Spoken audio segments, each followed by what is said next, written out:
good people. You are now tuning in live and direct to the Brew Table Talkz, where we as a collective discuss topics ranging all across the board.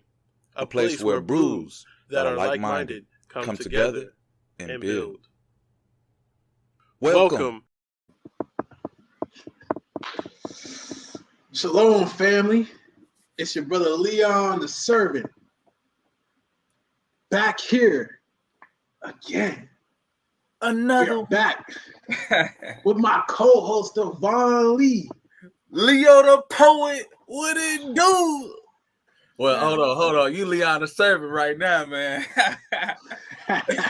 They might get hit with Leo the poet in a second. Hey, bring it out. Bring it out. Let's get it. Brew stepping.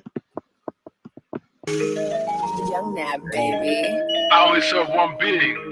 I'm Leo the poet, but what we are on y'all's terms. Warrior. Yeah. Get it. The truth revealing herself, the lies are a villain to your health. How you say girded up if you're a pup? In the world of savages, live in the world of averages. Philosophies are cause of suffrage, no rockabye, baby in a carriage. In this life there's always a hitch. Sometimes it's caused by a witch, others by a wizard. Have a gut feeling about breaking bread. I smell the gizzard. Is he a lizard? What you eat is abominable, not admirable.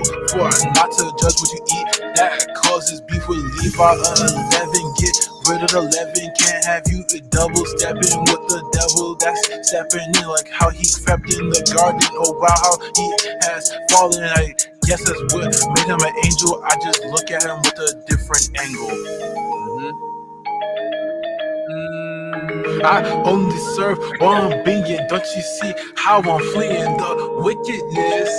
I'm a warrior on y'all's terms. Can't be deceived by these petty lies. I could look through your eyes, ain't switching sides. No mixing like oil and H2O. You got to go. The light and darkness are adversaries. I'm extra ready, aiming extra steady. It's scary, not like Freddy Krueger is a big cat, but ain't no sissy when you're coming at me. Be fangs and paws, fierce like Tyson, using weapons when fighting life or death in the tongue, which speaks from the heart. So when I speak, some will have heart attacks, clogging arteries and all of that. Working for you like a reception cancel. You no longer a damsel in distress. Enemies say less, spiritually and physically blessed. You know? Call out to the Abba, stepping in the right direction. You feel me? Salah.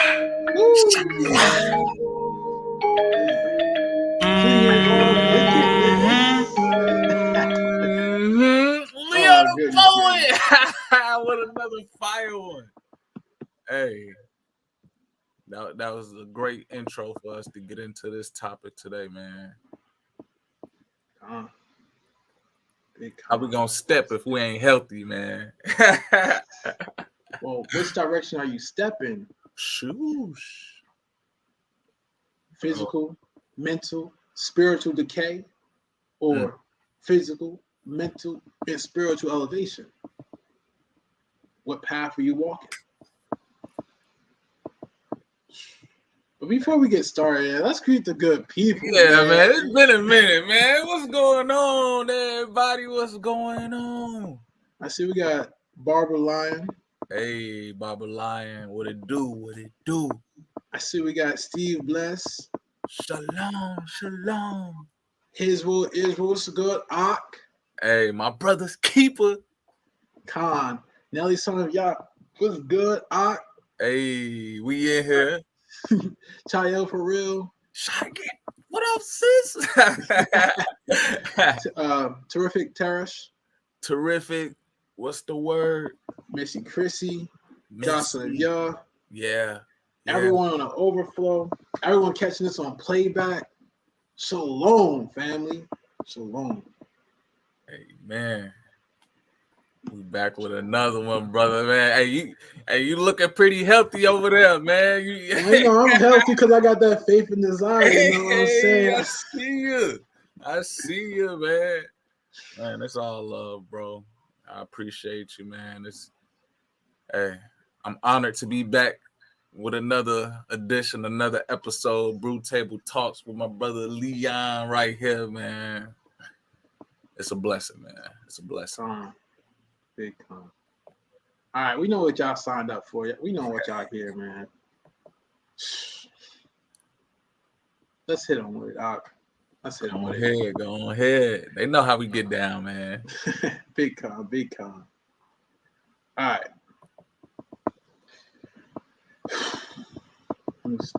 Cool. Spiritual, physical, mental, health, and preparation. You know, a lot of times we talk about being healthy, but we don't break down the categories of how we're going to attain this health. And we don't talk about how to get there, how to be there, and how to maintain that position. It sounds like a very unbalanced conversation. And what we aim to do today is to add some clarity and direction to know which way you are stepping with the brews at the Brew Table Talks. Yeah, I know. Let's get it.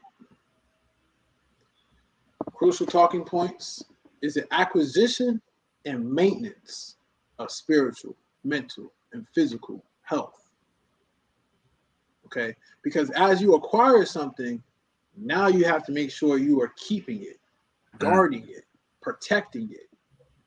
How can you protect or guard something that you don't have? And a lot of people say they know they have to get better, but they don't pursue it. And then when they're starting to pursue it, they fall off. So we're going to talk about some of the nuances in each position of health and how each one is and ties in to every other component, how everyone is important. And even for those who are not as quote unquote spiritual or don't follow the script, for anyone and everyone, there's a spiritual component. We're going to dive straight into that. But first, we're going to talk about what's the definitions. I'm going to hand this over to my co-host, Devon Lee. Bring it out. Man, y'all know what we got to do, man. We got to make sure we have a complete overall comprehension of what we talking about. So, hey, just after extensive research, health, what we can define it as is the state of being free from illness or injury, or health is the state of complete physical, mental, and social well-being, and not merely the absence of disease or infirmity. Ooh. So you're saying that essentially you could be in good health, or actually, hold up. You're not in good health just because you don't have any plagues. You're in good health when you don't have any plagues, but you also have abundance. Because it's not just a mere absence. Ooh. What's to say is this, family. We are supposed to continuously be perfecting and maintaining and refining our health.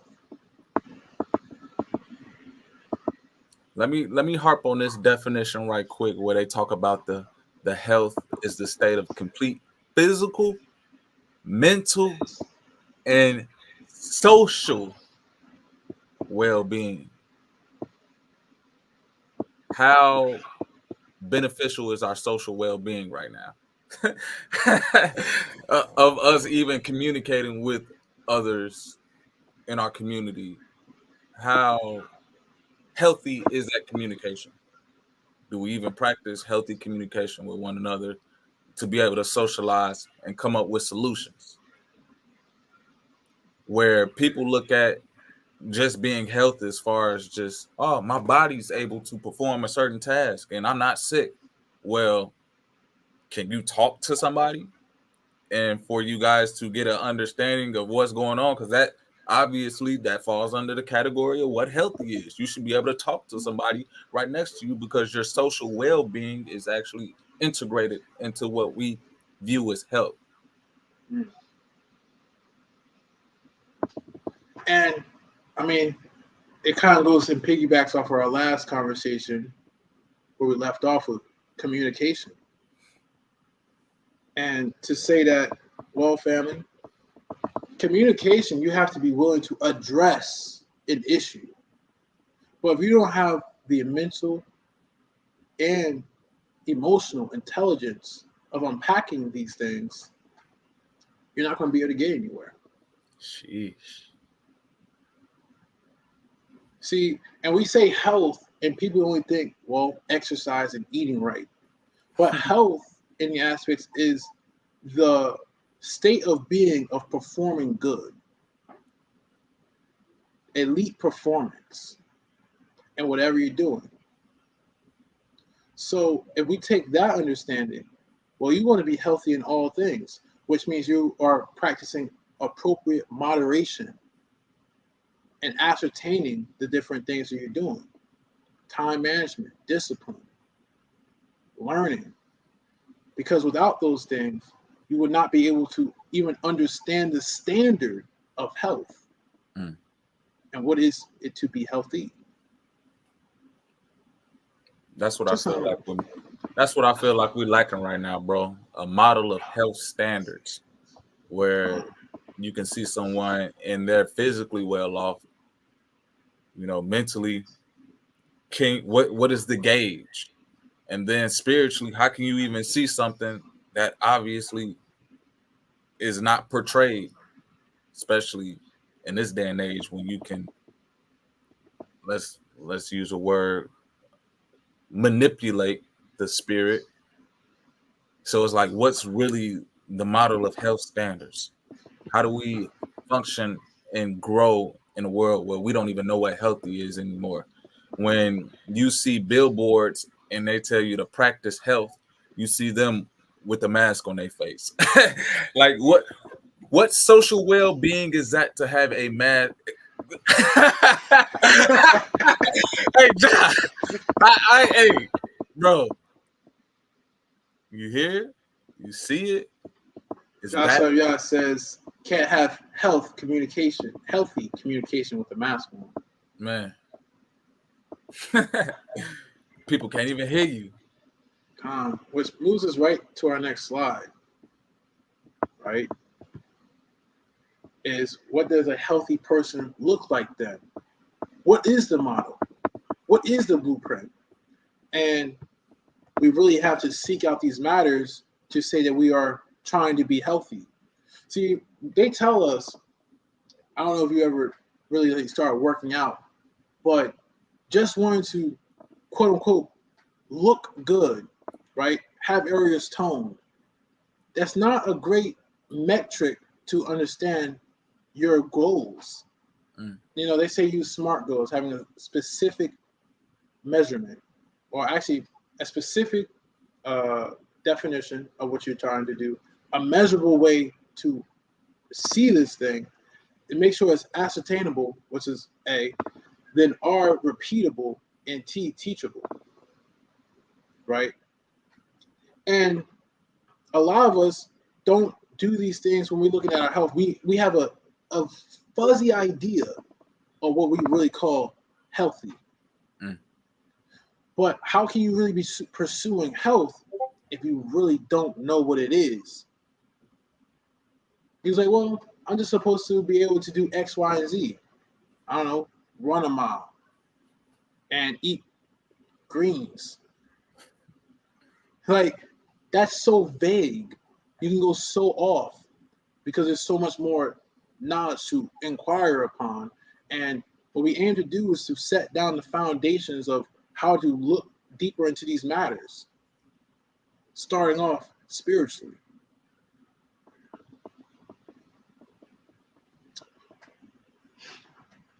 But when we're doing all these things, we have to make sure we're pursuing a balance, a healthy balance. Proverbs 11:1, a false balance is an abomination to the Lord, but a just weight is his delight. See, you have people who are in the aspect that they go to the gym and they're gym rats, right? They're big, they're buff, but then they lack all types of mobility, They don't have versatility in their meals. Sometimes they're really groggy, right? And you say, is that the standard of health that you're going after?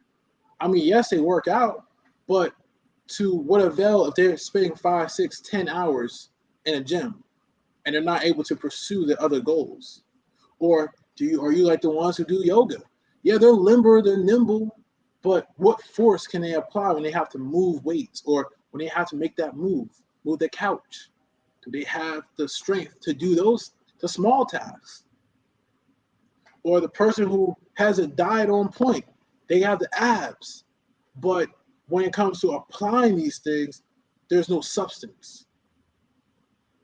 Or, hey, you have all your body in right, but your mentality is wrong. So you have an able body, you have bronze, but no brains. So you're stuck. You can't apply any of this new energy applicable. It's not applicable. So there needs to be balance when we're attaining this health. There needs to be priorities set. And we're really going to keep harping on a standard of this because without it, you're going to and fro. You don't know where you're going. You don't know how you're progressing. And progression shows you that you're actually on the right path or you're not on the right path. Too many times we're too lenient on ourselves and not really pursuing our goals because we have half-ass goal setting. So we think that we're there, but we're really not there. So we're never satisfied. So then we give up. But we have ways to measure these things. We will be more motivated to do them because we can see the success.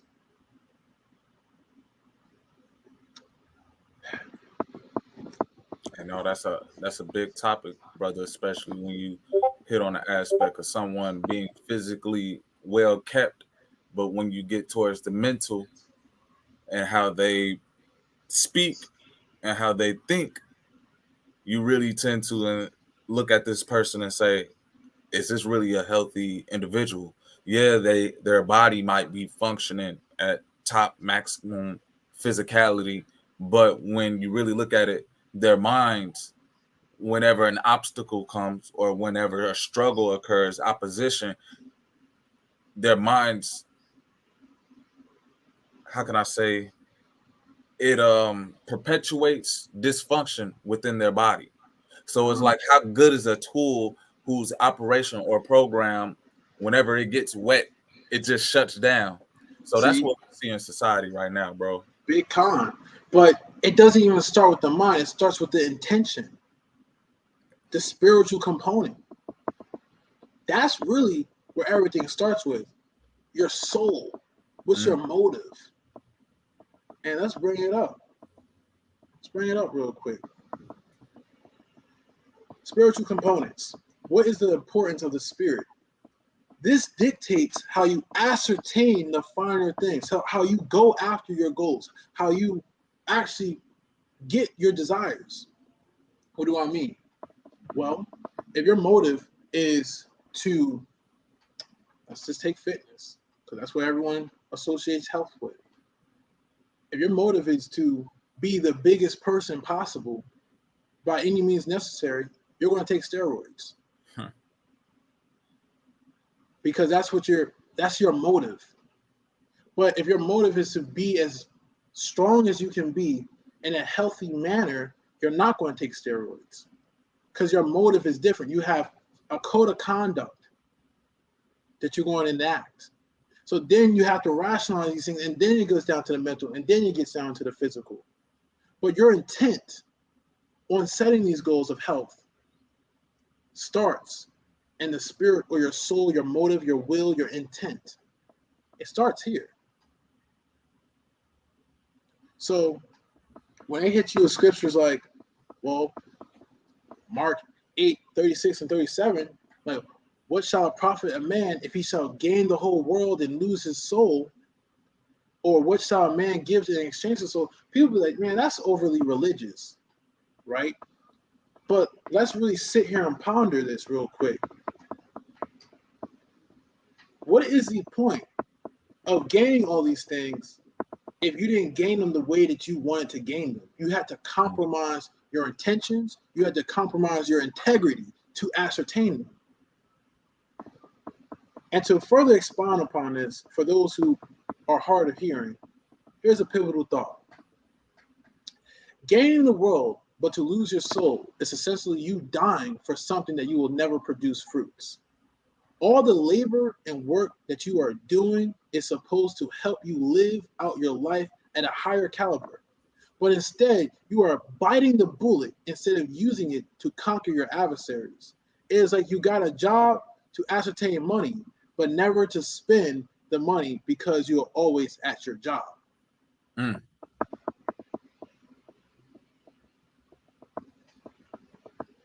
And that's what majority of people go through right now, man. Where you have this life and we're supposed to be fruitful and multiplying and practicing healthy behaviors where we are growing, but you see people literally moving backwards, decaying. There seems to be a lack of communication.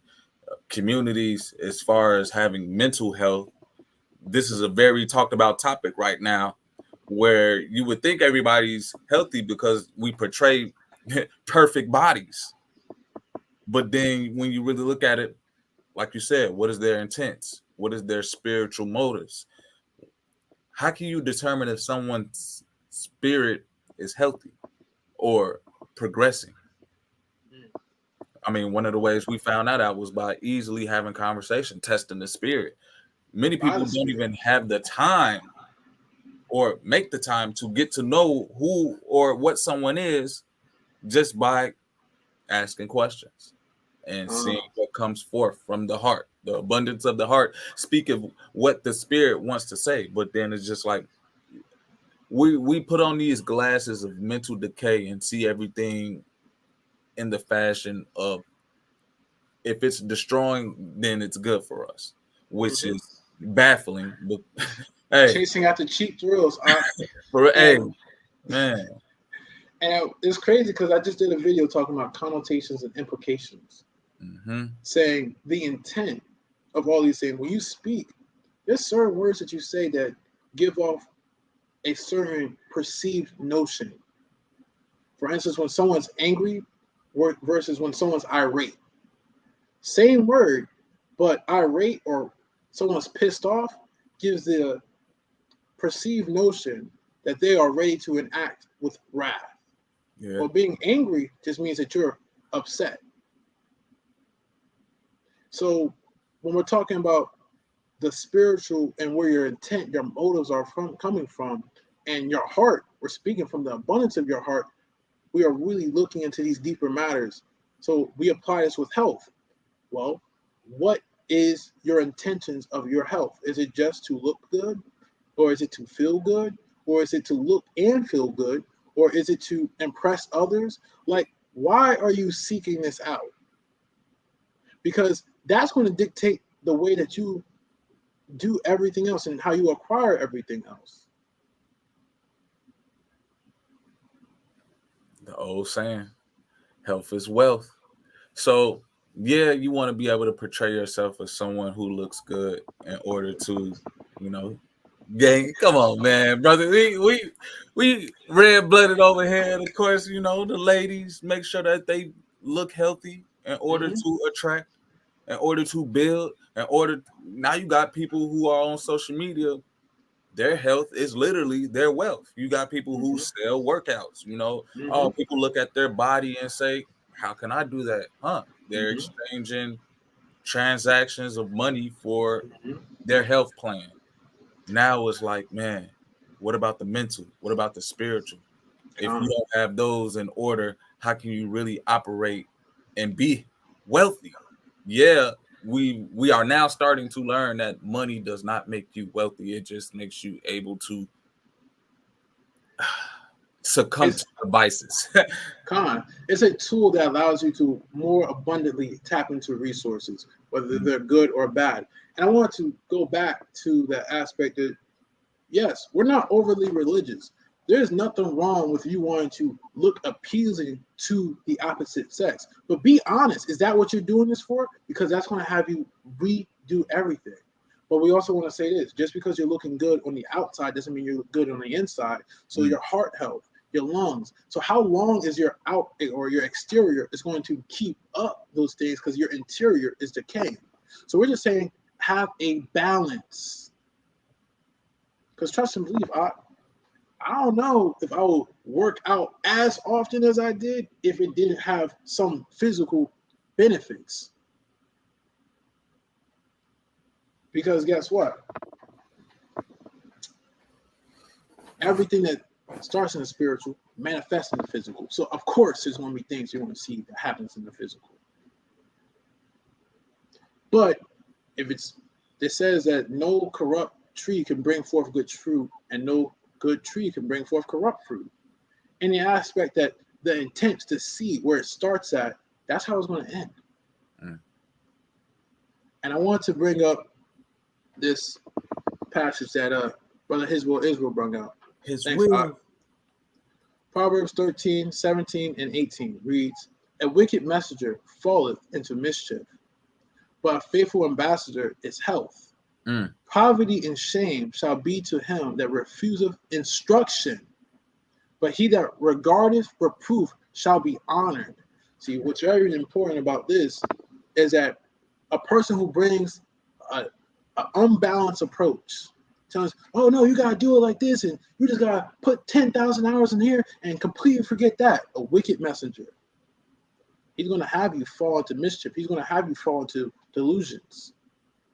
But a faithful ambassador, one who's going to be like, well, here's the full matter. You got to do this, but you can't forget this portion because this portion is equally important, but it has its place. He's going to be healthy.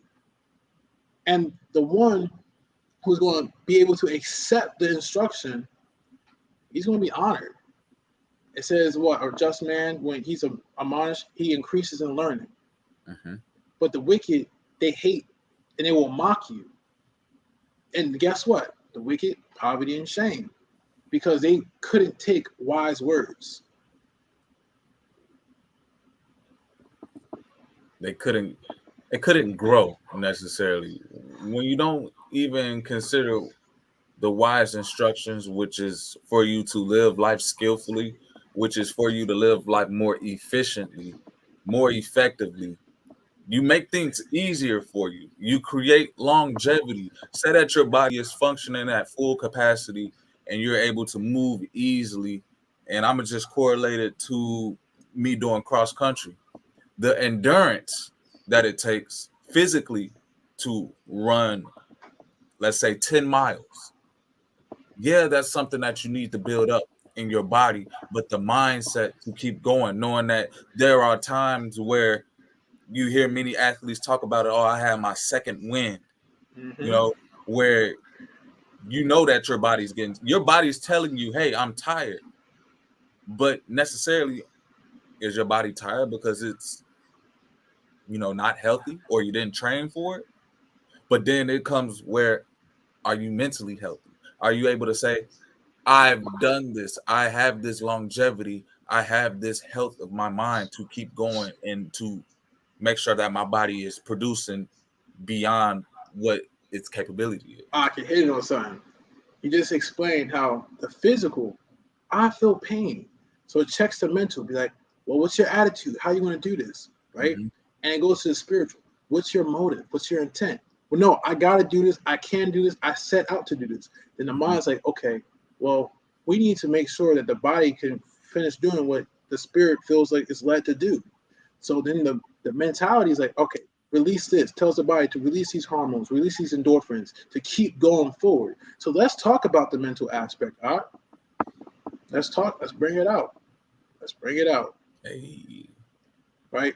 So mental aspects. We talked about the spirituals, how you want to go intentionally and pursue these things. Now you're going to bring these into the mental faculties. The importance of the mentality is the knowledge, the problem solving, the relationships, along with emotional intelligence and energy expenditure. Woo. That's deep. That's deep right there. So, oh my goodness. When you really think about it, nobody thinks about this. as far as you make life easier by having solutions. You make life easier by having intelligence emotionally because that is energy deferred somewhere. So being able to supply yourself with the full capabilities of producing or being abundant mentally, this is an aspect that we need more knowledge in order for us to continue to grow physically.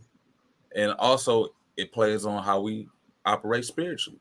Are we even in a purpose for us to know that, hey, there's solutions to this problem? Not only is there solutions, but the relationships that I have, are they helping me maintain a stable emotional relationship with not just myself, but the things around me? Am I expending too much energy? Majority of the time, when you got somebody who's operating in a dysfunctional mentality, they're obviously they can't control their emotions.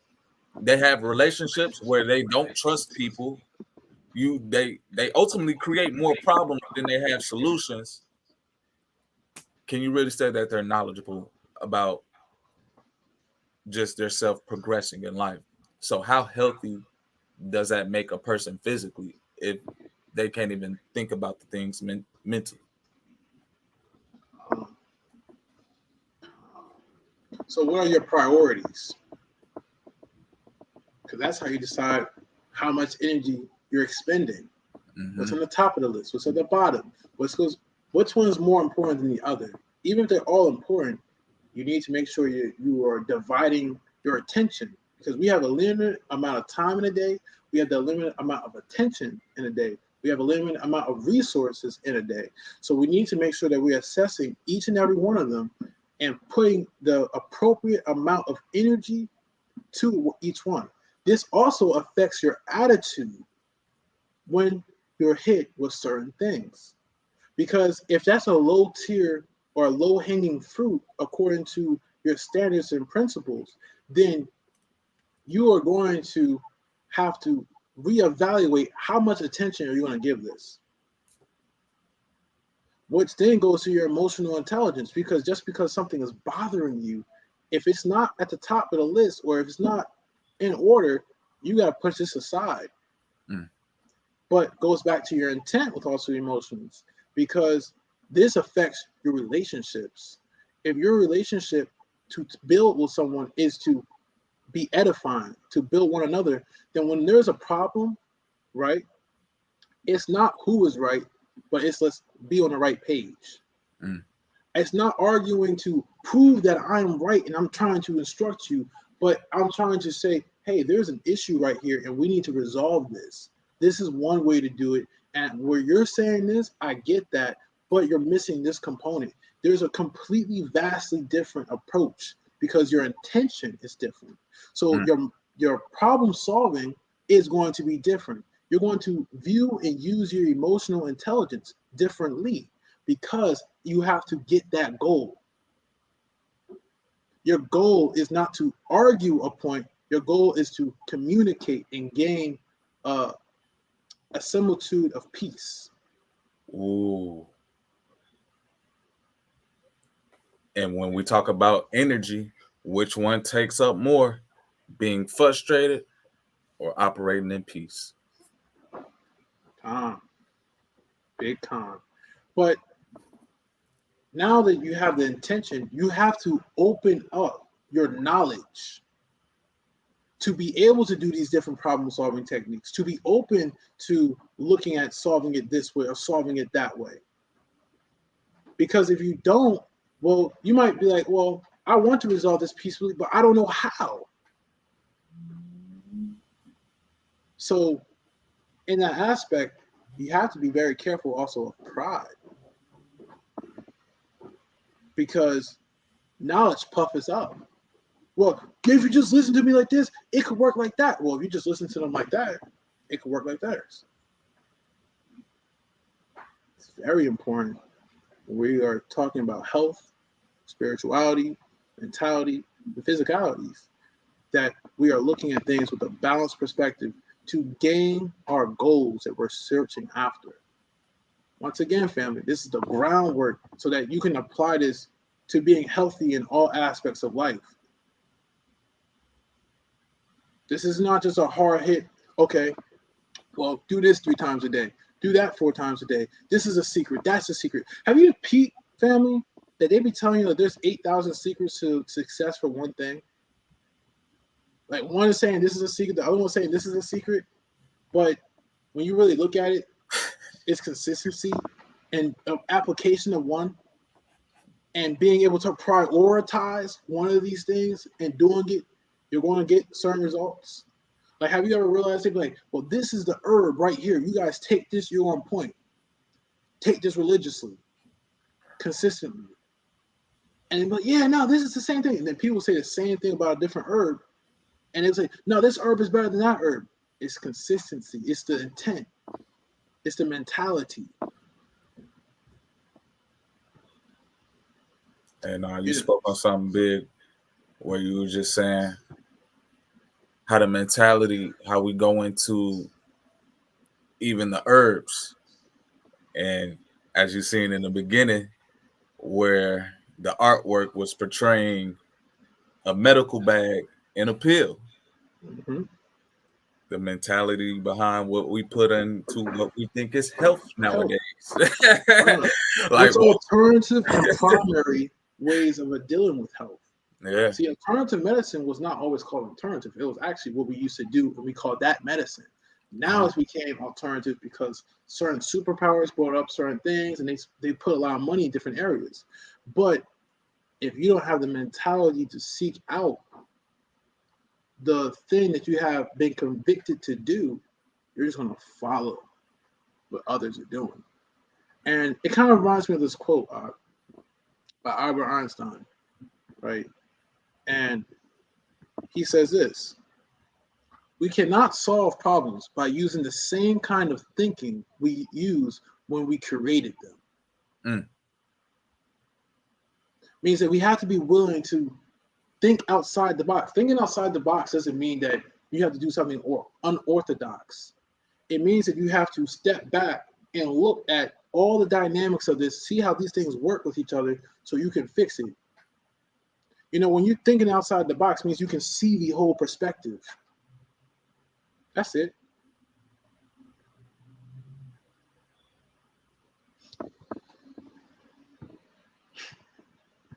So is health the absence of decay? Health is the growth. It's not just the absence. It's the diametrically opposed or juxtaposed to decay. It's everything else that decay ain't. True enough. It's the tilling of the ground. It's the watering. It's the consistency of the soil being on point. It's the communities working together of the different animals, the different insects that bring up this fruit and bring up this seed, and it grows. To say that, family, you're either growing or you're decaying. There's no in between.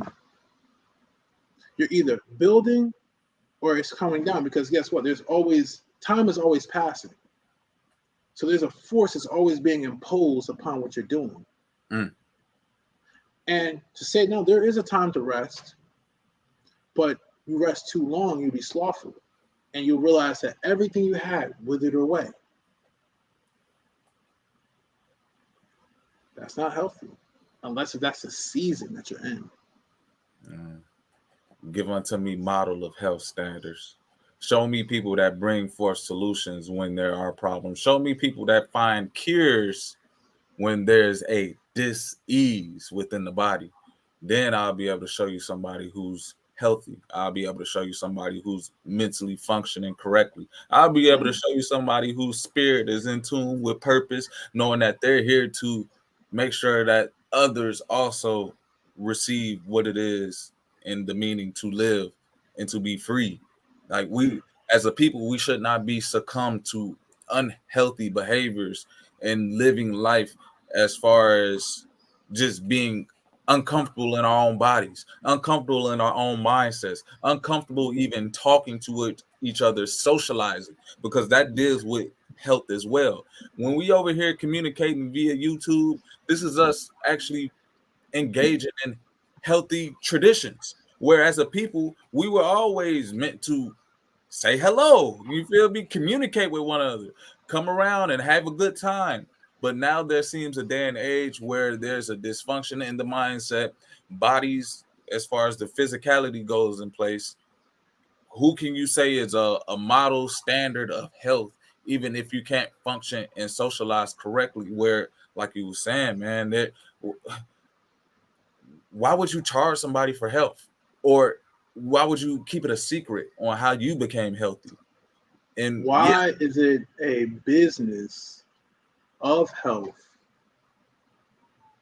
and not a personal business, but a corporation, mm, an entity outside of people that monopolize and make money off of people being mentally, spiritually, and physically in a state of decay?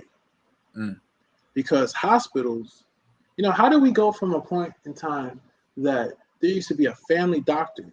That family doctor was the town's doctor, right? To the point now that there are 10, 50,000 doctors to one hospital. mm. You have millions of people going in and out, this problem, that problem, all plagued by similar things. How do we become so destructive? Sheesh. And then they give you one of those pills and say, this doesn't really help the problem. It just, Subside the consequences of your ignorance. sheesh.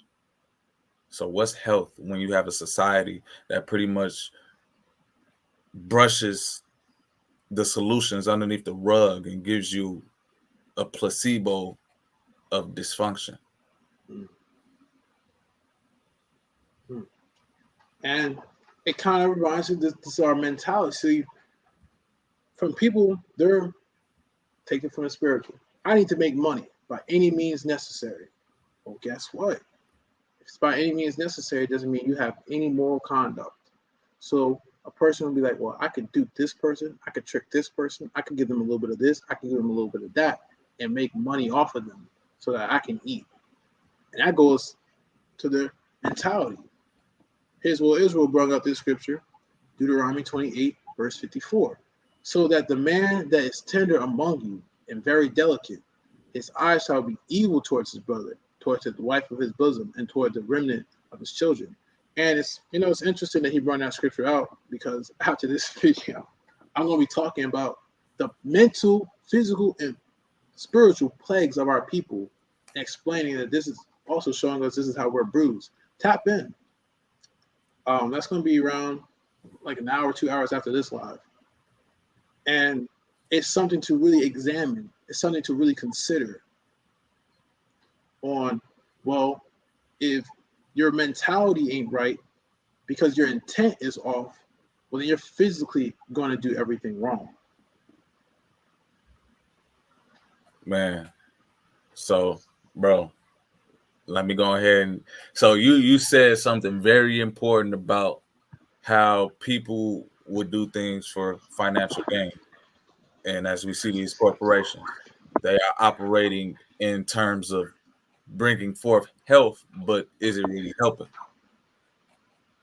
Right here, Terrific Tasha says, mask the problem temporarily. And I'm going to agree with that statement because they didn't help. If you were really looking at the numbers. And, that's a double entendre. I don't think they call what you just said right there. Bro. So you masking up the problem and not really identifying the mental aptitudes or clarity of what it means to be healthy. You're giving people just bandages for a break. And then it becomes as though you expect for somebody to heal off of that. But then that's when you look into the mentalities of these people and say, all they've been doing for the long run is making sure that, hold on, and we're going to correlate to health being wealth. All they were doing is making sure that their mentality was of wealth. So this goes to what you think but you treasure up in your heart becomes who you are. Mm. Proverbs 23:7. For as he thinketh in his heart, so is he. Eat and drink, saith he to thee, but his heart is not with you. Mm-hmm. Meaning, okay, your intent, then you think about these things, and you can have this going on, that going on. Like, yeah, I'm cool with you. But in the mind, you're like, nah, bro, I'm lining you up because I gotta get this money, or I gotta figure out how to flip this, or I gotta figure out how to flip that. And once again, family, it's spiritual, mental, physical. They all tie into each other, and it always starts with your intent, your will. Yes. Let me build off of it. Let me go back. Let me build off of that right quick, man. Let me build off of this. Because you remember back in the day that when we were experiencing dis-ease in our body, we were giving something to drink or we were giving something to eat. Calm. And it was from somebody that we trusted. They say we should trust. Hey, so as you see, they have the authority that we're supposed to trust. Bro, it's sickening now where the natural state of receiving health isn't the same as it was before, which was eating and drinking or even hearing. Now it's like, let's stick something inside of you. Oof. To say that all our plagues come from what we consume. Either that's with your eyes, your ears, or your mouth. That's where all your plagues come from. What you consume, what you allow in. So should in the way of fighting off these plagues be by exfoliating or detoxifying, and also limiting or completely abolishing to reconsume these things. Not to put more in you that's supposed to do a complete warfare on everything that's there. I mean, let's take chemotherapy. That is a warfare on good and bad cells. Complete chaos. That's blue on blue. You don't fight a war and kill the people that's helping you fight the war and think you're going to win. But that is what they told us. That's the best way to fight this disease. But we see that a lot of the foods, a lot of things we touch have these things called carcinogens. Sheesh, pointed that out. Weren't here naturally, but they're man-made products. And we're seeing that us doing all this manipulation to these elements that should not have been manipulated on this level or to this degree, or are not being disposed properly, is causing ailments. Hey, this is a big one right here. I'm gonna point out the fact of certain people eating bacon. For as he thinketh in his heart, so is he. And the irony of that man getting a pig heart, and it's like, what? Majority of people think it's okay just to eat bacon.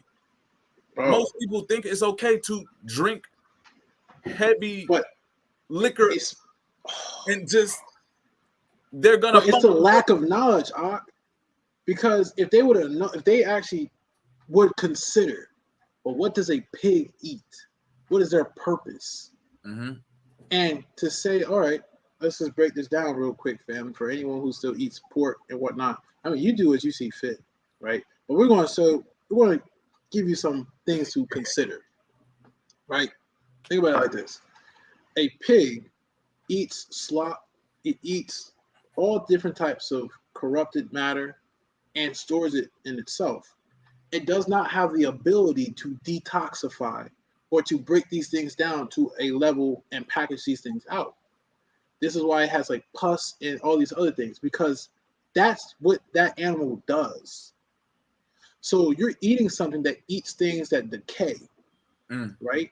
Then they packages this stuff in its flesh, so in the muscles, in the tissues, in the heart, and all these other places, because that's how that animal builds up itself, right? And it's good for that animal. That's what they're designed to do. But now you take those things. Well, can we eat what a pig eats? In the aspect of, okay, what type of food that pig is eating? Saying that it breaks these things down, and it does have such a terrible job of doing it that it transfers, and you're practically eating the same thing the pig ate. Man, I'd much rather be able to take the nutrients from an animal that was able to eat grass, like a cow. That the grass got its energy from the sun and the soil, versus a pig who ate mushrooms, and most mushrooms grow from fecal matter. Or at least most mushrooms that you find in America. Or how a pig could eat a dead body. Cows don't be doing that. And that's just something to consider. See, now that you have this knowledge, are you going to apply it? See, the crazy thing is they get the intent. They're like, I'm going to be healthy. Then they gain the knowledge, but then they get slack and they slack off with the physical. They stop themselves from doing it because they say this is too much. This is too burdensome. Because then their spirit gets weak. That's why it says in the scriptures, the spirit is willing, but the flesh is weak. Saying that you have to fortify us. We're told to girdle ourselves up with the truth.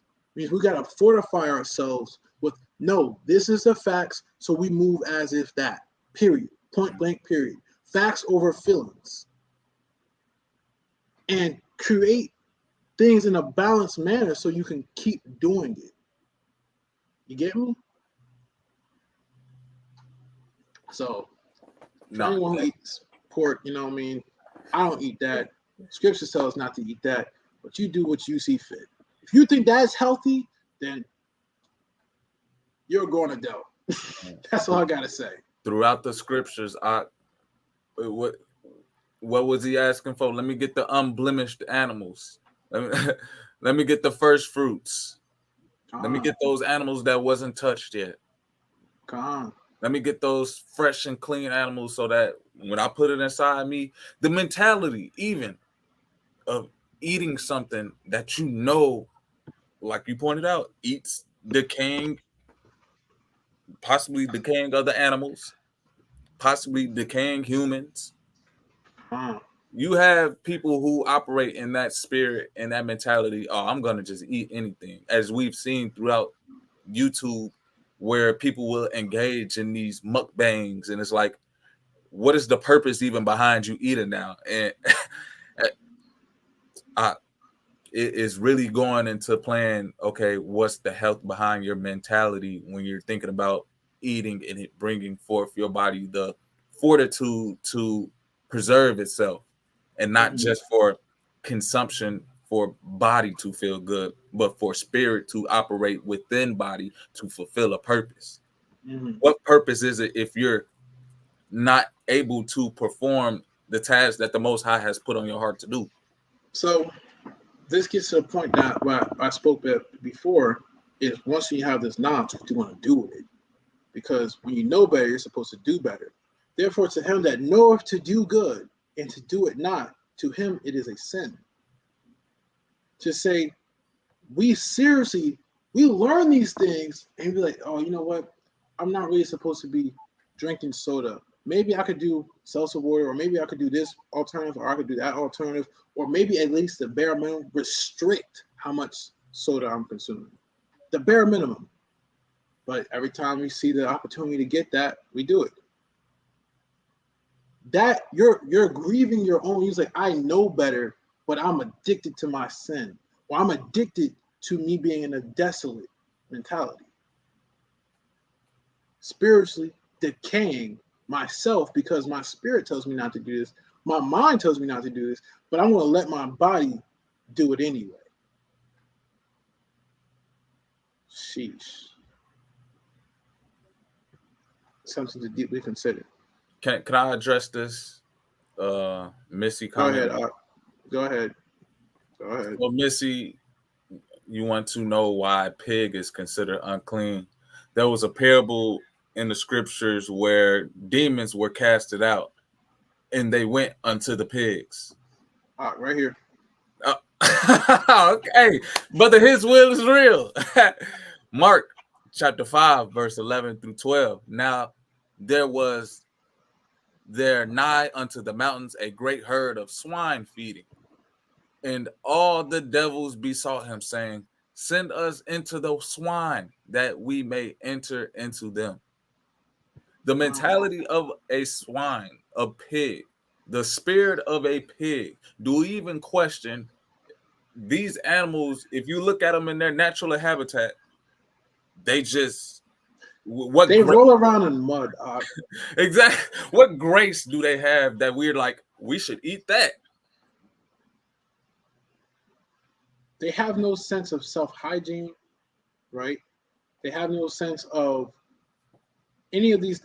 Like, their bodies are not designed to actually take away all the toxins. They consume it all. Do you want to take in toxins? They don't. Like, their body is not designed like how a regular body is, because their body is designed to eat waste. So I'm gonna say it like this: if an animal or something decays, it's waste, right? The pig's body is literally designed to have that waste be food to them. So you have, that's like a garbage truck coming and says they eat trash. Okay, well, do we want to eat the contents of a garbage truck? No, we don't. And that garbage truck, have you noticed, they're never clean, because they're constantly taking in waste. Then people will be like, well, what if I fed my pig grass? Is that what a pig is supposed to consume? Now you're taking the purpose outside of what a pig naturally consumes. You're taking it out of its natural dietary. Well, what happens when you do that to other animals? They get sick. What happens when you do it to humans?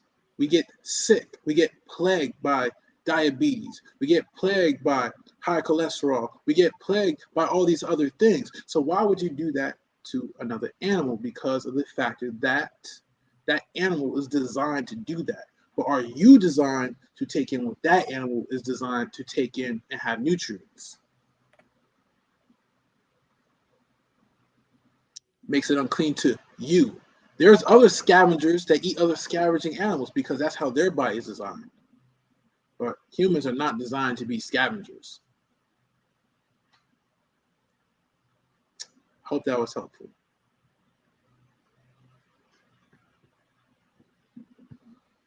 All right, next slide. Talking about the physical actually manifesting. All right, let's get it. Physical manifestation of your pursuits. Physical is the last portion because your intent already happened.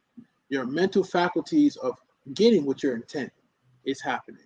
And now you're enacting these things. The way that a lot of us judge whether or not we did something right is how it feels. Do we get joy or depression? Fulfillment or resentment? Used time or wasted time? Through these metrics, it's how we measure if we're doing something right or wrong. To say when you do charity, right, you feel like you did something right. There's fulfillment. To say when you're doing your job, but your job is not taxing, but you actually see that you have a purpose, you're not just out here peddling someone else's dreams, you have joy. When you are taking your time, and even that's to rest, but you're not resting all the time because you have a dream, you have a purpose, you're pursuing those things, you feel good. But the opposite side, the latter half is, okay, well, when you're working for someone else and they're stringent, they're tyrannical, you feel depressed. When you see someone doing better because they are pursuing their goals, you have resentment. Mm. Or when you are slothful, you waste time. It makes you more depressed. Then you resent yourself, and it's a self-fulfilling loop of depression, but it's also a self-fulfilling loop of joy, depending on which way you manifested these things, which goes all the way back to your intent. Because your intent is going to drive how everything else goes. Your mental faculties, the knowledge that you go to ascertain and use these things is going to drive how the physical manifests. They say that hell is paved with good intentions. To say that you can intend to do good, but you don't have the knowledge, you don't have the time, you don't put the energy into actually pursuing things to be good, then it's not going to be any good. It actually kind of makes me bring up this impromptu script. Give me 1 second.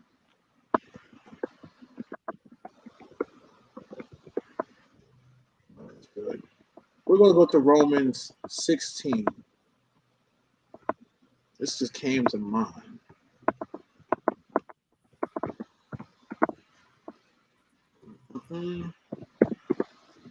And I think it's verse 19. Yeah. Let's get it.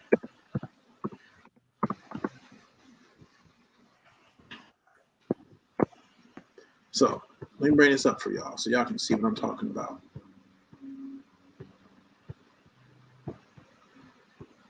It says this. Romans 16, verses 19 through 20. For your obedience is come abroad unto all men. I am glad, therefore, on your behalf. But yet I will have you wise unto that which is good and simple concerning evil.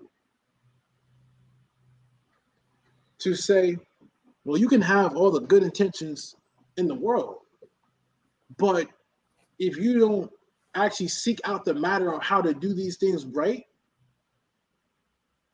to what avail? And if you know something's bad, why do you have to seek the depth of how evil it really is? For instance, let's take the aspect of murder, cold blood murder, right? Not self-defense, just going up, murder. It's evil. You're just out here taking life. Why do you have to rationalize and be like, well, it's this evil because of da da da da da da and this and that and that? No, it's evil. But we do know that it is good to defend yourself. Well, let's be wise. How are you defending yourself? When are you escalating a situation? When is it self-defense and not cold-blooded murder? That's different. We're not seeking out how to be evil. We're seeking out how to do what is good in a wise, prudent manner. Same thing with your health. What is good health? We should be very wise in seeking these things out. But the things of, well, we know that we don't want to be all hunched over, could barely speak, having multiple mental illnesses. Why do we need to seek out how evil or how demorally decrepit that really is? See, I don't understand why when we understand something bad, we have to explain how bad it really is. Like, I don't get that with our people. I really don't. It's like we have to understand why the devil is as evil as the devil really is, or why our wickedness is as wicked as it really is, instead of being able to enjoy what is good. Like, we have to seek out the full dysfunction of dysfunction before we know how to function. Why? It's like we have to take 10,000 steps in the wrong direction to finally turn around and make one step in the right direction. Is that healthy? People want to be wise and doing mischief. Is that healthy though? Not at all. How is that the absence of decay? If you're seeking out decaying things. I think that is the perpetuated propaganda that's literally aboard our society right now, where people seek what they see. So if that's all you see is problems, if that's all you see is people eating bacon, they pretty much perpetuate, oh, this is good. Huh, we need to learn more about it. Huh, guess what month it is? We need to study these people. We need to make sure that everybody has knowledge over this. Make sure that everybody is functioning in growth of knowing this. But in all actuality, let's call it is what it is. Let's be simple in that matter and be wise unto doing good. Can we pull up those functions that you had with the physical manifestations again, man? That was a Bring it great up, book, huh? and I just wanted to add my 10 cents on there, you know. And Brother Leon definitely hit on something right here with the physical manifestations. Basically, what are your pursuits? What is your purpose? When you're fulfilling the Most High's word, and you see that you have a communication, you're socializing within a community of people who also believe in the Most High. You're actually gaining joy from these people because they uplift you, they encourage you, they inspire you. It is a fulfillment that transcends when you know that you can operate in a system where you can be used for something greater than yourself and be used as a body in totality. So when we start moving together and understanding together and comprehending the wise, great things that the Most High has put in this world for us to progress and to grow, we start to be in this wheel of joy, fulfillment, and being used in the greatness that is to come, rather the devices and the wickedness of the world. You see that multiple people who suffer from unhealthy habits, they're in a form of depression where they feel pressed on. They feel as though they have a weight on their back that they just cannot get up. They ultimately resent people who look at life and say there's something greater because they never felt that joy. They never felt that fulfillment. And Mhm. honestly, you get to the end of this person's life and then they looking back, they're having their last seconds, and it's like, man, they acknowledge that they wasted time. They're in this circle of wasted time, depression, and resentment. Where Uh, is that really considered healthy?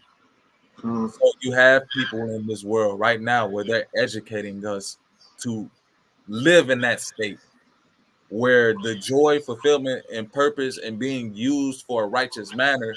mhm, And we're not just talking about our physical bodies, but our mentalities as well, how we communicate. mhm, Being able to socialize is one form of mental health, which we really need to start taking back right now, using these social media platforms where we were silent and had masks on our face for the past 3 years, where who's really joyful about that?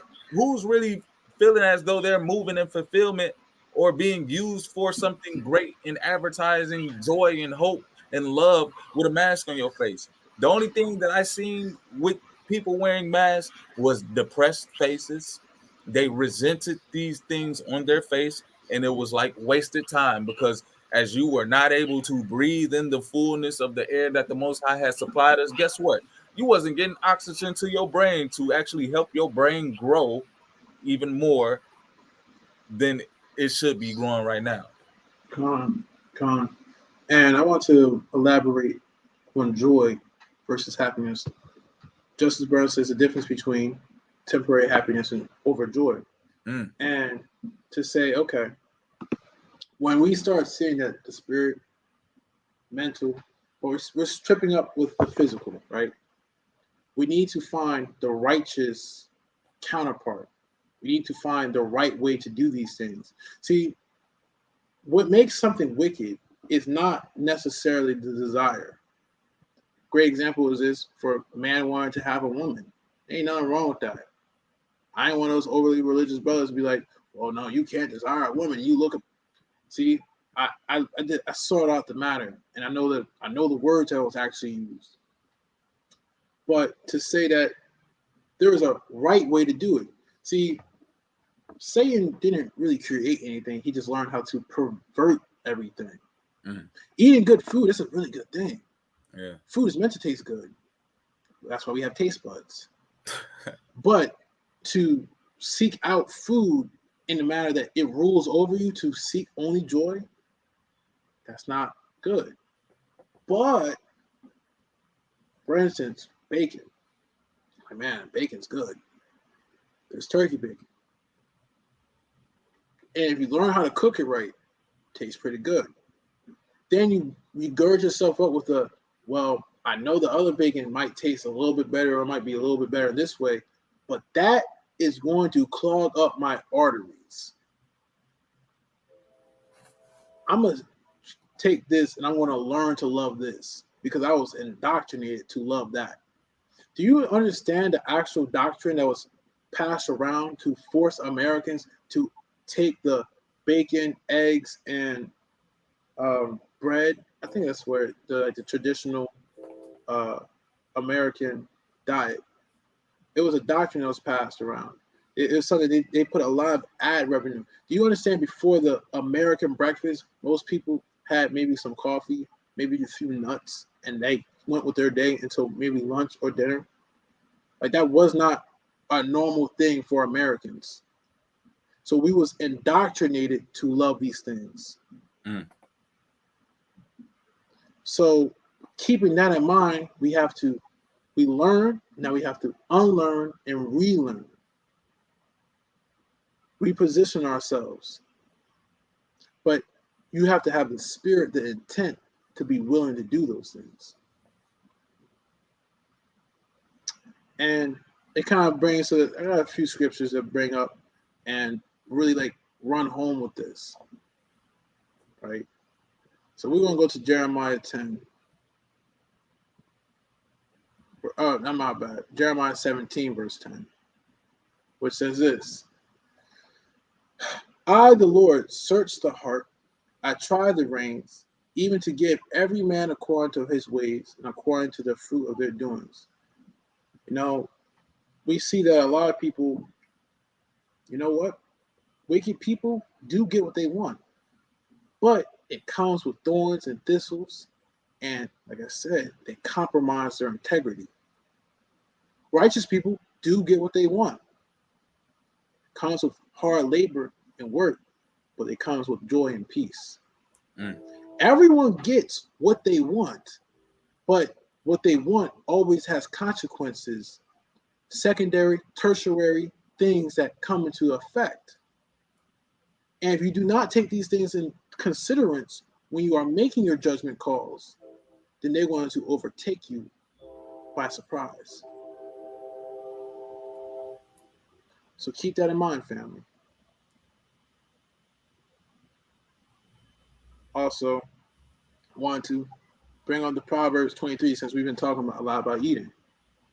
When you sit or sittest to eat with a ruler or a powerful individual, right? Now, family, remember, you can consume mentally by watching, listening, conversing, and taking these things in. So when it says eating, it's not just talking about the food that you eat, but we say food for thought all the time. We understand that evil communications corrupt good manners. So when you're sitting with a powerful individual, an influential person, consider diligently what is before you. Don't be taken by your eyes this way, that way, because they got this going on, they got that going on. If that is happening, be ready to put a knife to your throat. Be like, nah, I gotta dip because I'm getting overran by desires that are not being appropriately assessed. Mm. I'm overstimulated. And that'll be a man given to appetite, to desire. Man has desire, man has appetite, but to be rendered over to it makes you no better than a horse, makes you no better than any beast. You know what's crazy? human beings are the only ones that our instincts to tell us one thing and we could still desire to do the other, for good or for bad. But if you were to, for instance, to shoot a weapon, right? Very loud. But if we know where the shooting, we're doing it for target practice, we can condition ourselves not to flinch or not to run. You shoot a weapon next to a dog, they're always going to be ready to run. It's only when they subject themselves unto a ruler do they learn not to run. Ooh. To say that animals operate 99% off of instinct until they're subjugated unto something's rule, then they start to, okay, this is how I feel, but I got to check. Human beings, by ourselves, we subjugated to no one can deny our instincts to make a more intelligent decision. So when we're giving over to our desires or appetite, we need to be careful not to desire his dainties, not to desire these delicacies, these luxuries, because they can be deceitful meat. They can destroy you. Something to consider, family. What is your spiritual, mental, and physical health?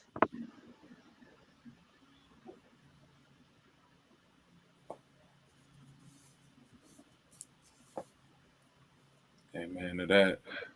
We need more. We need more of those gracious meats, man. And just by having conversations like this, being able to allow the family to tap in as we're at the table, communicating righteously about what it means to have health. You know, the old saying, health is wealth. But are we looking at all aspects of health, physically, mentally, and check this out, fam. More importantly, spiritually? You know, in order to have financial freedom, you need to have financial discipline. Hey. So in order to have health, you need to have discipline over your health. In order to have intelligence, you need to have discipline over your intelligence. It means that you have to go seek and you got to go read. In order to have spiritual finances and wealth, you have to have spiritual discipline. Well, just because you feel this way or you want this way or you have this intent, how are you going to go about it? There needs to be discipline in the application of all these things to actually have the freedom that you desire. Freedom does not just come at the cost of this is what I want, that's what I have. Because guess what, family? If we were 100% without rule and we said 100% free, that means that if I wanted to hurt you, even though you want to be free, I could do that because there's nothing to stop me. That's not freedom. That's literally bondage to someone else's desires and whims. That's not freedom. See, there needs to be some boundaries so that everyone can have freedom, because if there aren't these boundaries, then everyone can encroach upon everyone else's freedom, and then we have issues.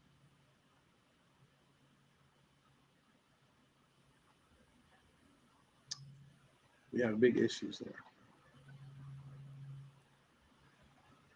Oh, you bringing it out. You hitting very at home with that discipline point. Not too many people in the faith are disciplined. Not too many people are disciples. they follow underneath that act of Christianity and behave in the manner of just staying consistent and enduring. That discipline, that discipleship goes out the window. Check this out. So most people correlate disciple with discipline, but disciple or decipher what the code of conduct that you're supposed to be disciplined under. How many people are actually seeking out what they're supposed to be disciplined under? How many people are studying to show thyself approved? To say that, a lot of brothers say it. I taught on it. Very few people wanting to receive it. Cool, it is what it is. No harm, no love lost. But that is the next step. For you not to revere and put man above God, you have to be willing to do what you see the good people doing. Mm-hmm. To say these conversations are not for us to come as authoritative figures onto you, but to spark something in you so you can carry your flame, your light, and have these conversations with others. This is supposed to be an empowerment. We're empowering you to progress. We're shining our light so you can shine your light, to say you're not alone. I can learn just as much from Divine Lee as Divine Lee learns from me, and vice versa to everyone in the chat. Everyone specializes in something because everyone has and knows to some degree a healthy balance in a certain discipline. Mm-hmm. They have sought out the deep matters. And that knowledge could be helpful when people deal with the smaller matters.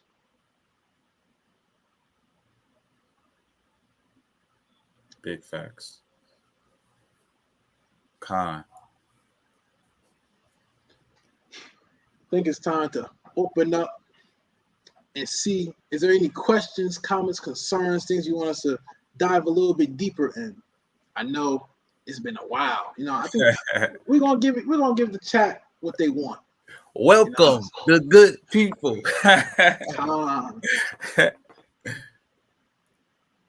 This is the benefit of it being live and direct. You feel me? You're able to communicate and have this. Hey, one of the forms of health is having some type of social interactions. Really, when we look at the past 3 years, was it healthy in the long run of what we were engaging in with one another? I just look at what's transpiring right now on social media and within certain communities. Hey, can we really call those places and congregations healthy or empowered to progress? Okay. Missy Chrissy asks, what's the best way to study the Bible? I want to tell you the best way to study really almost anything. The scriptures say, precept upon precept, line upon line, here a little, there a little. What does that mean? I like to give spiritual edification with practical application, right? So, let's say you start from the beginning, right? Because a lot of people have, like when we start seeking out information to work out or something, we're never really truly novices. There's very few things that we have like absolutely nothing. We have no groundwork. Typically, we have some type of groundwork. But even if you didn't have a groundwork, you start at one place. So if you're in the Bible and you're trying to figure out, because typically there's something that pulled you to learning something. So either you're trying to learn law, statutes, and commandments, because that is foundational in everything else that you're doing, because the whole duty of man is to keep the commandments and to fear the Most High, then I would start there. But you need the spirit and truth. So you need that Proverbs, Psalms, those wise words to keep your heart up, because we need to have righteousness that exceed the Pharisees, right? The Pharisees studied that law. They knew it in and out, but they didn't have the spirit in it. So I would say a mixture of looking at what the Most High has commanded you to do and then learning how to apply this with the spirit. So what something will that look like? Maybe you start picking up in Exodus. Understand, okay, how was Israel really brought out, and why is this such a pivotal moment? And as you're reading that, start picking up Psalms. Start with Psalms. Start to really try to understand why fearing the Lord is the beginning of all wisdom, right? And as you're going back and forth, you're going to start seeing matters. Like there might be strange words or strange phrases. Seek those things out. That's when you start building that line upon line, precept upon precept, here a little, there a little. For anyone who's subscribed to my Patreon, I did that with y'all on talking about the chaff, tau, and what have you. I came across the scripture, and I was like, what does that mean? And I sought out the matter, and I showed you guys me seeking out the matter. See, that's what we need to do with all things. You don't just take this to the Bible, But when we're learning about running YouTube, we might get a few videos on beginners on how to make videos, how to do a little bit of editing here, what topics, right? Then it's just consistency.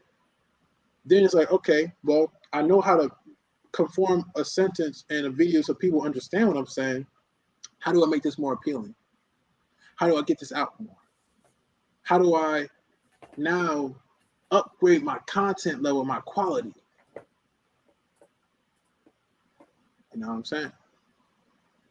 And that's how you seek out any matter. That's how you study really anything. Because now you're not disciplined under one particular teacher. You're disciplined under the pursuit of truth. Amen. You're really allowing the Spirit to teach you in all things. I don't know too much about Bitcoin. I'm gonna be honest. I see that's in there. I don't know too much. I just know that I can tell you it's not looking too hot in that industry with everything in the stock market. I think there might be some prophecy dealing with Bitcoin, but like I said, I don't know too much about that. So that's another thing. When you're studying, be honest about how much you really know. Yeah. Be willing to learn and study under. There's plenty of people I study under to learn the knowledge that I got. This ain't mine. No one owns truth or facts or statistics. No one owns these things. To say that 2 + 2 will always equal 4, no matter who taught you that, they were taught that, but it's something that lives independently from anyone who knows it.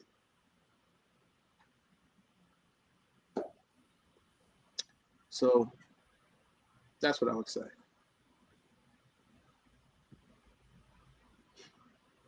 That's what I would say. Oh, and to tie it into the topic, spiritual, mental, and physical. What's your intent on learning this Bible? Are you learning the Bible to be able to teach it, or are you learning the Bible to be able to do it, as what it says? Because then your mentality of approaching it is going to be vastly different. Like from Daraka Bar, Midnight Prelude, check it out. Are we learning the Bible to teach it, or are we learning the Bible to do it? And then if that's the case, when you're going to hear something that makes you want to say, whoa, stop. It makes you uncomfortable. Well, your intention is to be able to do whatever your intention is. And you're going to follow that with the physical. You want to afflict your flesh to be able to do what your intent was. You want to allow those things to manifest. And you're going to be able to dictate, well, are you bearing good fruit or bad fruit? Are you learning? Are you just learning these things and doing them? Or are you learning these things and teaching them and not doing them? Or you're learning them, hating the truth, and turning away. Regardless of whatever topic this is, you could take it to the Bible, but literally anything. Are you being haughty? Are you a know-it-all? I mean, the best teachers are forever learners, constantly looking for reviewing the basics to be able to move forward, making sure their foundation is solid. So, hope that was able to help a few. Any other questions, family? We got a little bit of time before I have to skedaddle out here, hit y'all with, we bruise, but how many of us can go through the scripts and show us that we really bruise? I got y'all. It's gonna be something eventful.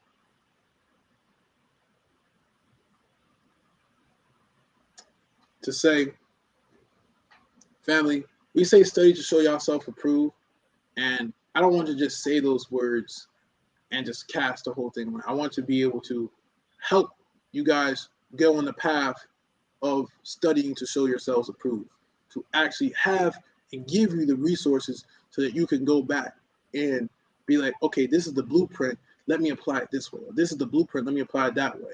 Because there's a difference from giving you a fish and teaching you how to fish. And to say, well, I'm teaching you how to fish and giving you a fish. So hopefully one day when I'm not here or I can't be there, you will say, I recall this or I recall that. Because I don't want you dependent upon anyone to do the things that are necessities for yourself. That's what the Brew Table Talks is for. We're like-minded individuals to come together to strategize. Then eventually we can mobilize to actualize our dreams, our ambitions. So, man, y'all got quiet, man. Any other questions?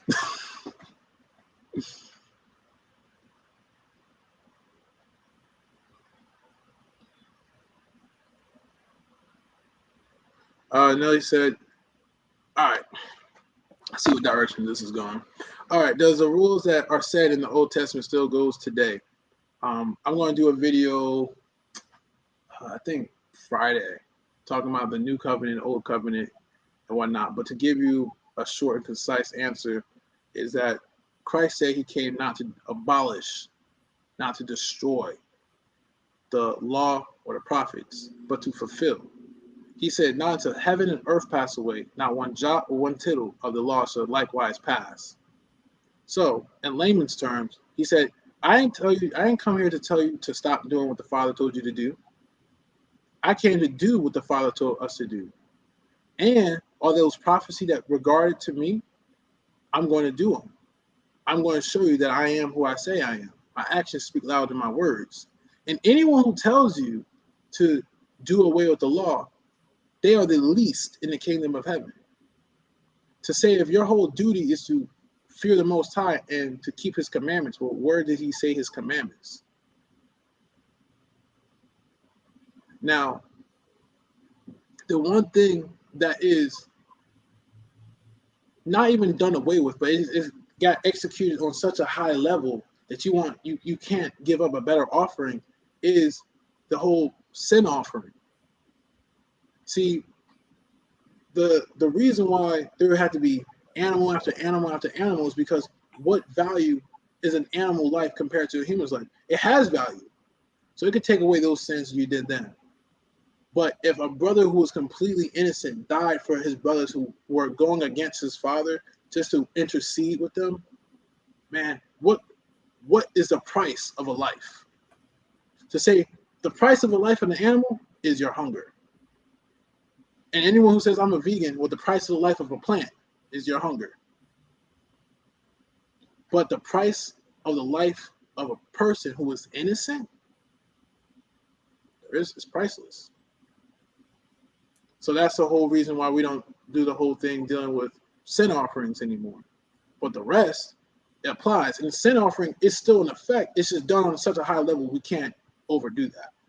Ruby, go ahead. Whatever question you got. And Will, if you ever want to jump in, just let me know. Because they covered that. Hey, we got the flow.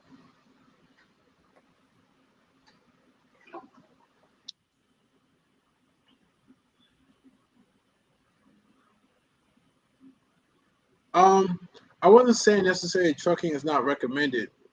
And for anyone who's asking, when I was talking what this going to involve, it's on Watchmen Chronicles, chapter part 3, which is found on Patreon. I did stream it for you guys, so you had the notifications on. You would have been able to catch it. And what I was just saying was that there is this notion that everything is fine. And I'm telling you, I'm showing you statistics showing that everything is not fine. And one thing that a lot of people would say is like, well, trucking is really good right now. Well, there's a lot of evidence to say that trucking is not as good as people are proclaiming it to be. That's it. And that's true in a lot of different areas. Not saying not to do trucking, if that's what you're doing, but make sure you're doing everything wise. It might be wise for you to continue. For others, it might be better to find something else to do, to stay ready to be adaptable to your situations and what's happening, to not allow these things to take you by storm. But that's all I was really saying in that aspect. It wasn't a hard, fast rule to tell everyone to stop trucking. Great question. So, thank you, Nelly. I try to make sure I hit y'all with facts, statistics, and things y'all can really take away from. And then, Brew Table Talks, we're gonna come right up the gut with it. Show that brothers can come together, not in dysfunction, coming together to build, to educate.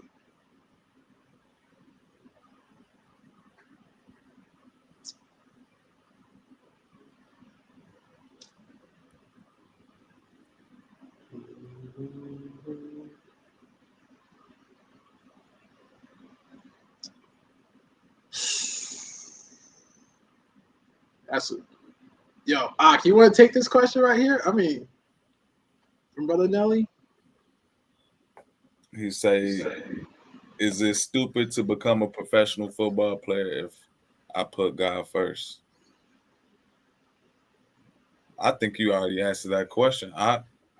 You put God first, and He give you the opportunity to become a professional athlete to be able to do His will according to, fulfilling your purpose, using your talents, providing, sharing the word, making sure that you help everybody and everything around you grow. Nah, it's not stupid. All I would have to say is this: be cognizant of what's also happening around you. That's what Ruby's right on point. Just as long as the job don't make me disobey the Most High, I will continue with it, whatever it may be. Hey, and best believe they try to test you right now, especially with these mandates and health concerns, just to see how operational are you with inside your own spirit. I've been dealing with that on a personal level where I don't care about the job, but if I'm not operating in healthy of mentality and healthy of spirit body, then my physicality of even performing the purpose in the job, there's no ease with it. It comes from Hebrew. Ak comes from Hebrew. Means like brother. And Khan means like I greatly agree. Truth rises. Ak comes from like saying brother. And Khan means I agree. It's just trying to bring some similitude of our culture back. To say that's actually something I've been diving a little bit deeper in. To say that, are you really truly seeking out a person's words if you're not even seeking it out in the original words that they spoke, but someone translated and interpreted these words for you, but you have all the resources for you to be able to interpret the word as it was written, or at least from what they're looking at, you can look at the same things and be able to properly discern, because just because the word may be inspired doesn't mean the translators were inspired or didn't have nefarious means. But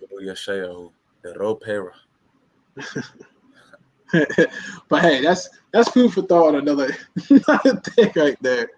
But yeah, you can. AP, this is going to stay up as long as they don't try to hit us with it was trying to advise people to the position. Yo, I love this world, bro. I really do. This world is just great. You know what I'm saying? It's great. I count it all blessings. All trials and tribulations, bro. These physicians will be out here trying to give you a pill and a mask and, and tell you to social distance yourself. So they have a different language when it comes to actually cooperating within your spirit. Lack of motivation. Some days, weeks doing great, then I feel lost of momentum. Well, typically, that comes from like 2 or 3 different things going on. One thing is we can be disciplined, but unbalanced in it. Like to say doing these double streams, triple streams, family, I love doing it, but I can't do this forever. I'll burn myself out, right? So there needs to be times you actually learn how to rest, and not just once a week, but we need to find times in the day that we decompress and relax.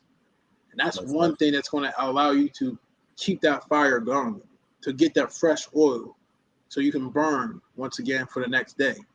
Also, it's all right when we get hit by setbacks, right? That typically can destroy our momentum or our motivation. To be honest, it's not destroying our momentum. Motivation, and depending on the way that you look at this mentally or your mentality will take this either as an opportunity to grow or opportunity to rest. Well, what do I mean? Let's say, for instance, car issue, so you can't get to the gym, but you've been hitting the gym religiously boink, boink, boom, boom, boom, every day, right? Instead of saying, you know what? All right, car issue, not good, but I'm going to take this as a day to rest, right? Because when working out, there's such things as deload weeks, which you do under the regular work that you do so that your body can keep doing what it normally does, right? So sometimes these setbacks you need to take as a deload day or week. There's different seasons and times, but if you were trying to keep tilling the ground like how you do in spring in the dead of winter, well, you're going to see greatly diminished returns, and it's not the time or place. And also to start switching from motivation to discipline.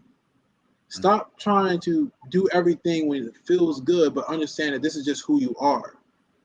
It's vastly different. Say, okay, well, brother's being hostile. On a day that I feel I'm good with the Most High, don't matter, it doesn't faze me. But a day that I'm feeling bad, I'm like, ooh, you know what? I'm ready to square up with you. Instead of being in the aspect, it's like, well, it is what it is. This is just something I endure here and there.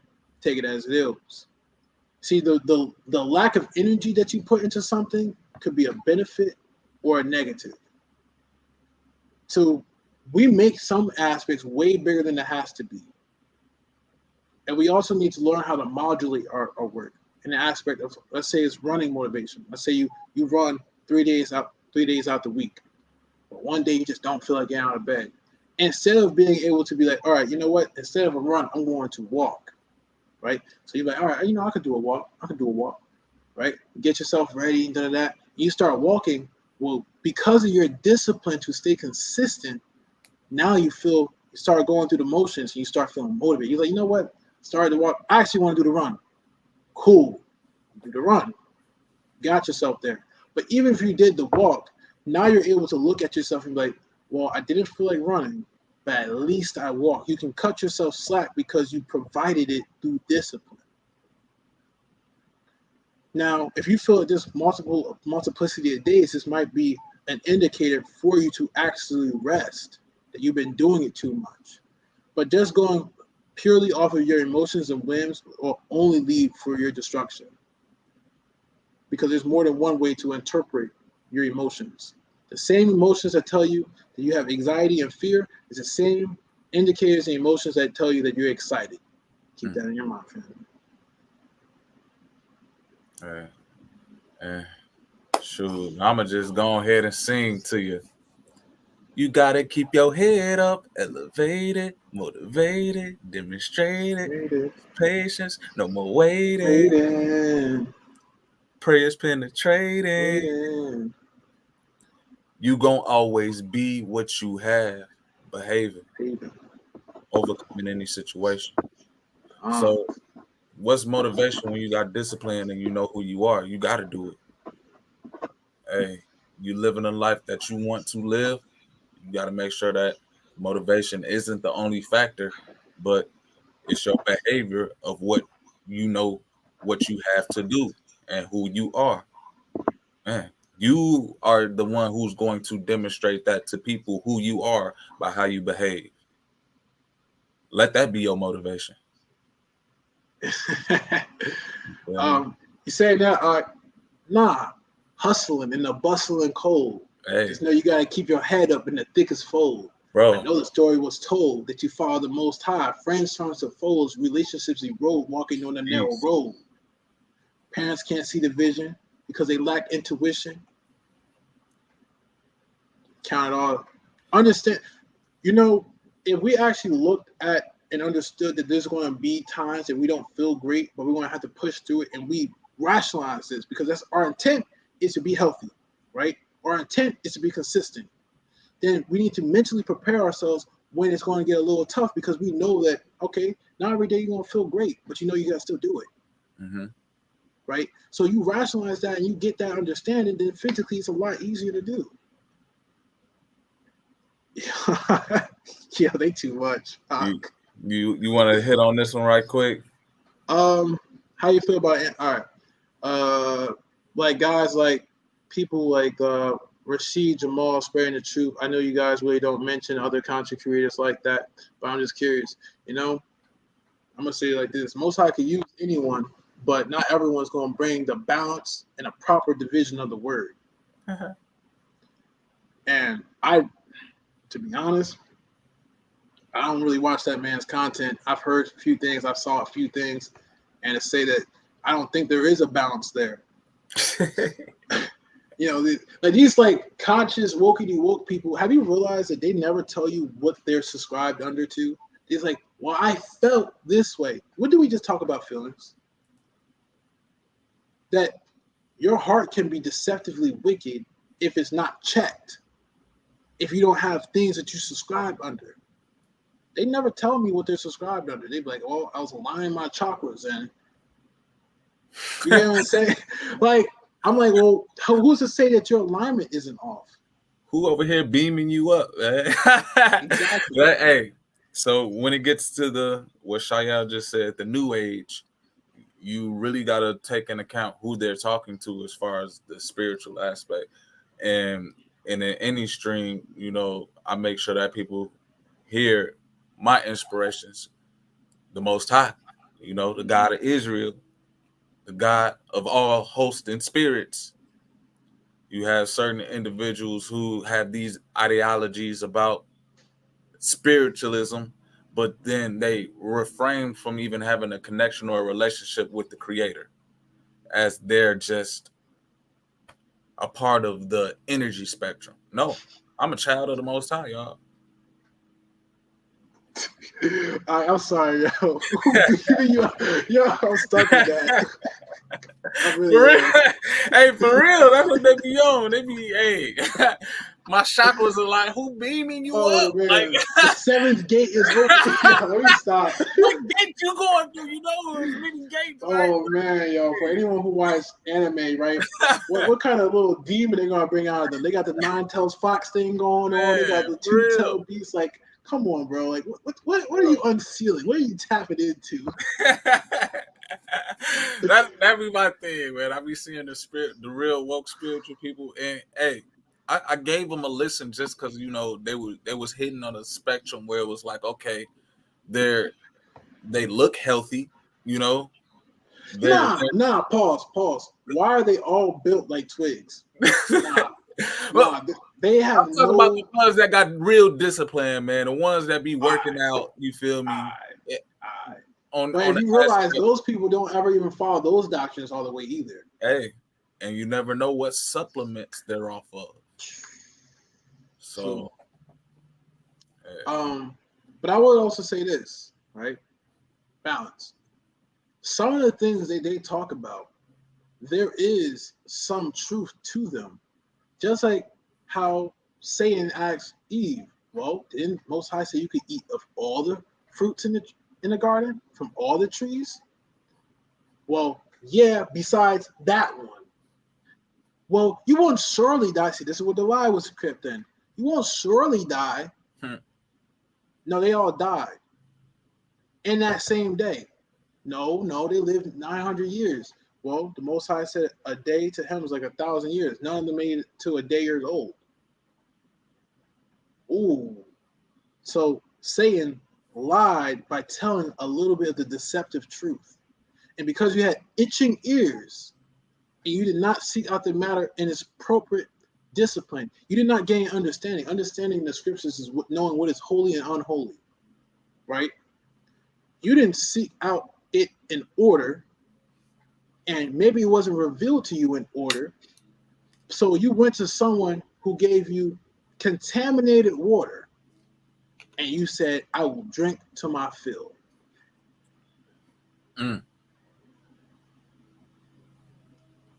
Because that's where people get caught up with these new agers, like manifesting. Well, there's a thing called sowing and reaping in the scriptures. But manifesting things like, well, if I just think it, it's going to be. That's some bull. Because it's saying that you have to do no work. It's just going to come to you. Sowing and reaping means, well, if I think it and I do it, it's going to come on to me. And then, but no, that's karma. No, karma only really talks about the negative. When you really think about it, when you hear karma, you think negative. You never really think positive. They say there's good karma, but it never crosses your mind. It's still an incomplete description of the spiritual law of sowing and reaping. To say, well, you can sow bad seeds and you can get bad seeds. And as much as you sow is as much as you reap. To say, oh, I'm trying to store up good karma. I'm trying to manifest. Well, let me manifest hard. Let me think harder. Instead, let me think of 15 seconds a day. I want to do 30 seconds a day, but you do no work. There's faith without works, dead. Hey, let me think harder to create. let me beam this shirt over there without actually putting it together, man. So yeah, don't get carried away by all these doctrines. Study to show yourself approved. Go look. If you say that the scripts is what you should weigh all matters through, then when you're hit with something new, the first thing you should be doing is like, what does the scripture say? If that's your parameters of judging good and bad, then everything is good needs to be weighed through the scriptures or whatever code of conduct you subscribe under, because it's not just the scriptures on a moral thing. It could be on the aspect of, I don't know, how you're going to run your business. There's some things in the scriptures talk about running business, but to seek out a true and righteous way to do these things, you know? So, yeah. Who's beaming you up? That got me. That got me. Sheesh. All right. I think it's beautiful. You know what, family? We're going to be back here again next Thursday. Same time. Same time. We love y'all. We back with it. Most High willing, ain't stopping again. You know. But we're going to make sure that we equipped you so that if we're not here, you can keep the flame going. Y'all can have the brew table talks with y'all circles. Don't let these words fall on idle ears. Don't do the folding of the hands. Put those hands to the plow, family. Divinely, you got any final sentiments you want to hit the good people with? Man, it was just an honor. It was a blessing, man. I'm truly amazed at just seeing the full growth of our relationship, you know, and just taking it one step further, opening up the conversations to brothers and sisters that are also on this journey and who come and sit down at this table with us to grow, to prosper, to be empowered in this life, you know, gaining truly what it is to be someone who is of stature and honor and referencing the Most High to be able to maintain physical, mental, and spiritual health, man. Hey, when you're living, enjoying, you got fulfillment, you got purpose, and you being used for righteousness, man, all you can do is smile because you already know we claiming a victory, brother. Big con. Family, if everything manifests from the spiritual, we need to check our intent. If the mentality is how the spiritual uses the median to bring things to the physical, then we got to make sure that median is pure. And when things are manifesting physically, know that it was in the works way before it came. Right? So let's seek everything out in a righteous manner, everything out with order and decency, with common sense, because common sense ain't common anymore. It should be rare sense, to be honest. Man, it's Brew Table Talks with like-minded individuals. Come and build, supplicating with one another. This is your brother Leon the Servant with my co-host Divine Lee. You gotta hit them with that peace and blessings. Good door, you say who? Great salvation, y'all. All y'all already know, man. It's nothing but peace and blessings, my people. Peace and blessings. Con, big con. To be continued. Shalom and peace.